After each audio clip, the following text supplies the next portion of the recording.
Hi everyone, good morning. মই মনিষাৰ স্বাগতম জনাইছো মনিষাৰ সপোনলে। আজি ৰাতিপুৱা আমাৰ ঘৰত একদম স্পেশাল গেষ্ট আহিছে, আমাৰ সকলোৰে মৰমৰ। আপোনালোকক দেখাও আহক। আমাৰ ঘৰত আহিছে লাড্ডু বেটা না, আমাৰ সিদ্ধিৰ কোন দাদা। তো দুটা এতিয়া মোবাইলত ব্যস্ত। তুমি হাৰি গলা। স্পেশাল গেষ্ট আহিছে যেহেতু স্পেশাল ডিশ এটা বনাব গৈ আছো। স্পেশাল মানে তাহাতে ভাল পোৱা চিকেন বনাব গৈ আছো। তো ৰেচিপিটো ভাবিলো আপোনালোকৰ সৈতে শ্বেয়াৰ কৰি থওঁ। তেতিয়াহ'লে বলক আজি আমাৰ ভিডিঅ'টো আমি আৰম্ভ কৰোঁ। এয়া মাংসখিনি মই ধুনীয়াকৈ ধুই ল'লোঁ। এতিয়া মই ইয়াতে দি দিছোঁ এয়া আদা নহৰুৰ পেষ্ট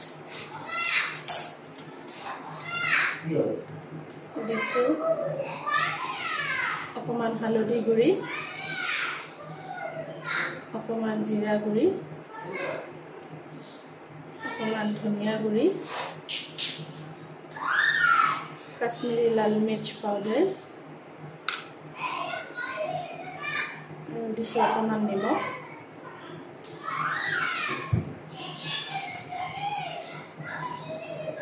আৰু দি দিম অকণমান মিঠাতেল। এই গোটেইখিনি মই ধুনীয়াকৈ সানি ল'ম। এবাৰ গোটেইখিনি মোৰ ধুনীয়াকৈ সানা হৈ গৈছে। এতিয়া মই এইখিনি অকণমান সময়ৰ কাৰণে ৰেষ্টত ৰাখি দিম। তো ইফালে মই কেৰাহী বহাই দিছোঁ তেল গৰম হ'বলৈ। এতিয়া মই প্ৰথমতে আলুখিনি ভাজি ল'ম। আলুখিনি ভাজোঁতে মই অকণমান হালধি আৰু অকণমান নিমখ ব্যৱহাৰ কৰিছোঁ।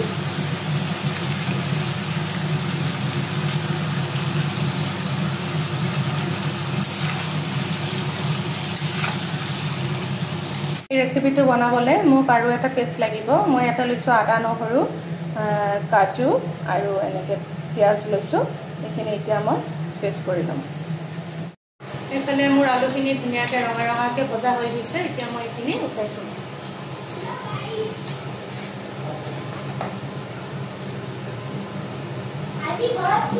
আলুখিনি তোলা হোৱাৰ পিছত একেখিনি তেলতে মই দি দিছোঁ গোটা গৰম মছলা, এয়া দালচেনি, লং, ইলাচ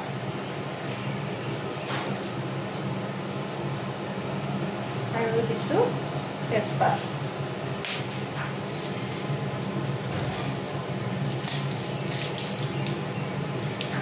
এইখিনি অকণমান ভজা হোৱাৰ পিছত ইয়াতে মই স্লাইচকৈ কাটি থোৱা পিঁয়াজখিনি দি দিছোঁ।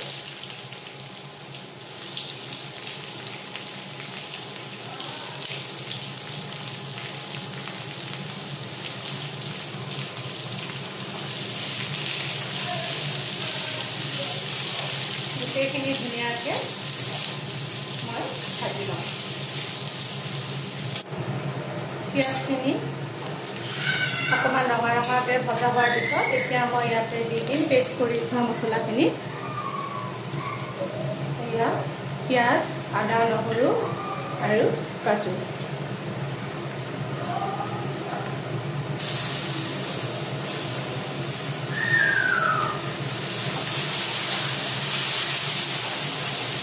গোটেইখিনি ধুনীয়াকৈ পিঁয়াজৰ সৈতে মিহলাই অকণমান টাইম ভাজিব লাগিব।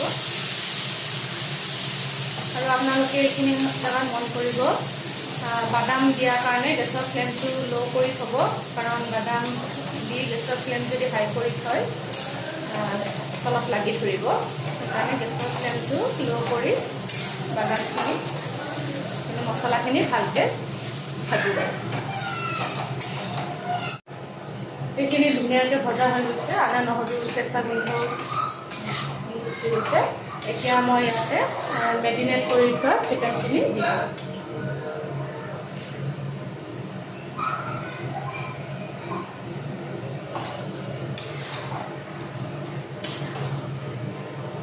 আৰু গোটেইখিনি মছলাৰ সৈতে মাংসখিনি মিহলাই ল'ম।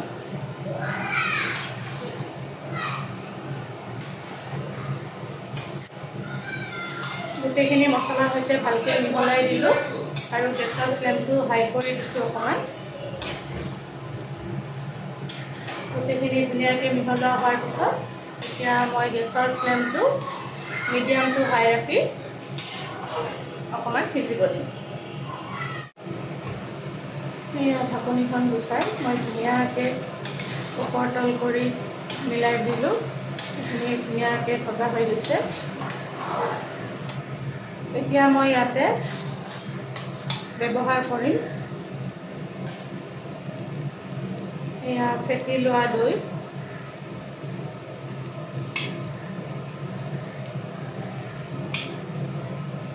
3 চামুচ দিছোঁ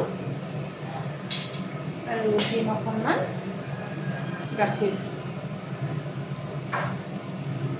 ইয়াতে মই কোনো ধৰণৰ পানী ব্যৱহাৰ নকৰোঁ। এতিয়া গোটেইখিনি ধুনীয়াকৈ ওপৰতল কৰি মিহলাই দিম।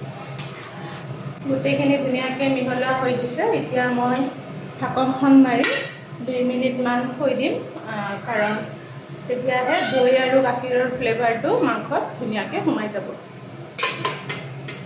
2 মিনিট পিছত ঢাকনিখন গুচাই ধুনীয়াকৈ গোটেইখিনি ওপৰতল কৰি লাৰি দিম।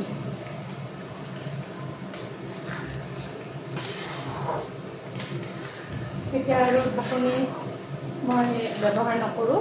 এতিয়া এনেকৈ অকণমান দেৰি উতলা হ'লৈ থৈ দিম।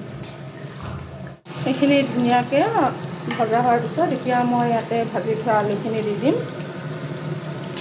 দেখিছে নহয়, আমাৰ মাংসতকৈ আলু বেছি, কাৰণ চবৰে আলুহে প্ৰিয়।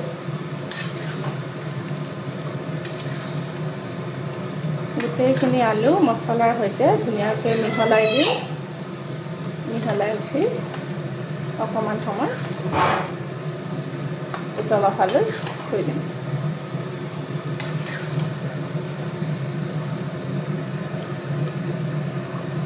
এয়া চাওক, মাংসখন মোৰ ধুনীয়াকৈ উতল আহি গৈছে। এতিয়া মই চেক কৰি চালোঁ, অকণমান নিমখ কম হৈছে, তো অকণমান নিমখ এড কৰিছোঁ আৰু দিম অকণমান গৰম মছলা গুড়ি আৰু ধুনীয়াকৈ ওপৰতল কৰি লৰাই দিম।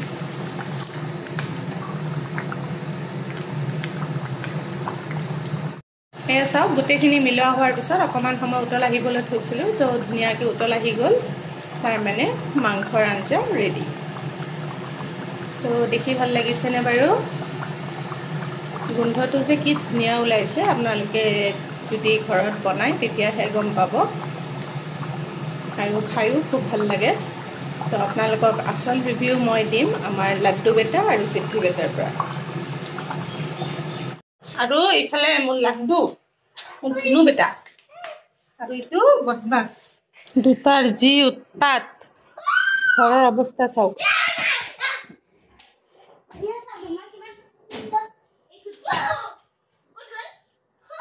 ফালে 2 ভায়েকক বহাই দিছোঁ ভাত খাব। আজি বোলে নিজে খাব বোলে। তলত বহাই দিছোঁ দুটাকে। এতিয়া আমাৰ লাড্ডুৱে চিকেন খাই ক'ব কেনেকুৱা বনিছে। সিদ্ধি কোৱাচোন কেনেকুৱা বনিছে চিকেনটো? ভাল। ভাল?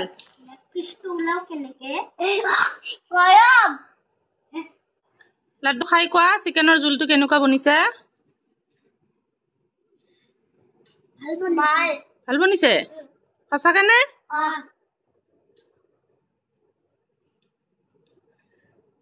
তো দুটাৰ যিহে উৎপাত, তাহাঁতৰ ভোক পিয়াহে ৰাতিপুৱাৰ পৰা নাই, যুঁজি মানে অৱস্থা নোহোৱা হৈছে দুটাৰে।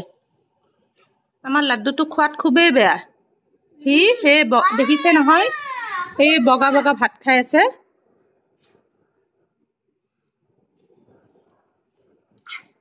তো এইটোৱে আছিলে আজি মই বনোৱা চিকেনৰ ৰেচিপি। তো ভাল। তো ভিডিঅ'টো যদি চাই ভাল পাইছে তেতিয়াহ'লে লাইক আৰু সদায় নেকি বনাম। সিহঁতে খাই ভাল পাইছে যদি সঁচাকে কিজানি ভালে হৈছে।